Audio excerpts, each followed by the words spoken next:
du 28 mai 2018, sous la présidence de M. Seydou Diouf, président de la dite commission, à l'effet d'examiner le projet de loi numéro 17-2018 prescrivant le remplacement dans tous les actes législatifs et réglementaires de la dénomination collectivité locale par collectivité territoriale.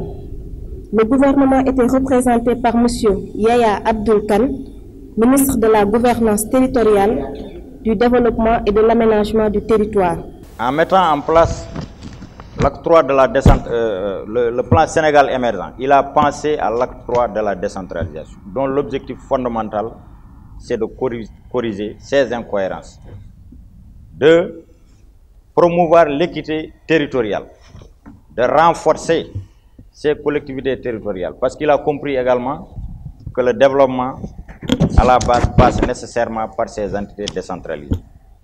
L'acte 3 de la décentralisation. Je pense que ce débat, on l'a eu aujourd'hui, on l'a eu hier, on l'aura demain, on l'aura après-demain, puisque la décentralisation, c'est un processus continu.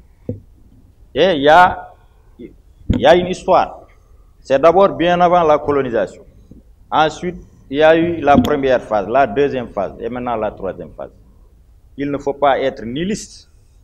Il faudrait reconnaître quand même que des efforts importants ont été faits par le gouvernement pour améliorer un peu la gestion de ces collectivités territoriales. D'importants efforts ont été faits en matière de transfert. Je pense que certains maires qui sont présents ici, anciens présidents de communauté rurale, pourront le confirmer. Aujourd'hui, il y a eu un rééquilibrage de la redistribution des ressources que l'État alloue aux collectivités territoriales, puisque aujourd'hui, les communes rurales bénéficient autant de ressources quasiment que les communes urbaines, alors que dans un passé récent, c'était très limité, c'était à moins de 15% de ces ressources-là. Il faudra, en parlant de la décentralisation, quand on parle de la décentralisation, ça suscite des débats passionnés. C'est très normal, puisque c'est un processus continu, c'est une lutte continue pour renforcer le pouvoir local. Vous l'avez dit, honorable député Aydemboj, le pouvoir local, il s'agit bien de cela.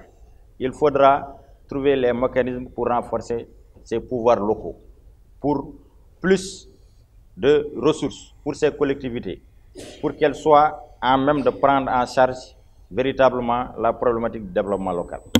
Mais si nous nous interrogeons, nous, en tant que Sénégalais, la décentralisation, nous avons deux contraintes.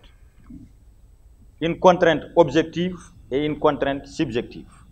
La contrainte objective, c'est laquelle? C'est essentiellement les problèmes de ressources humaines et de ressources financières. Et là, je reviendrai sur ce qui est en train d'être fait ou ce qui a été déjà fait pour cela. Les contraintes d'ordre subjectif. Nous avons parlé des incohérences. Nous avons parlé de la capacité, de la faible capacité des acteurs locaux parfois à prendre en charge cette problématique de décentralisation. Des contraintes subjectives liées à une certaine perception du territoire, à une certaine perception du pouvoir. Des contraintes subjectives liées à une certaine sociologie, une certaine sociologie rurale, une certaine perception de nos populations de la notion de pouvoir et de nos rapports avec l'État central.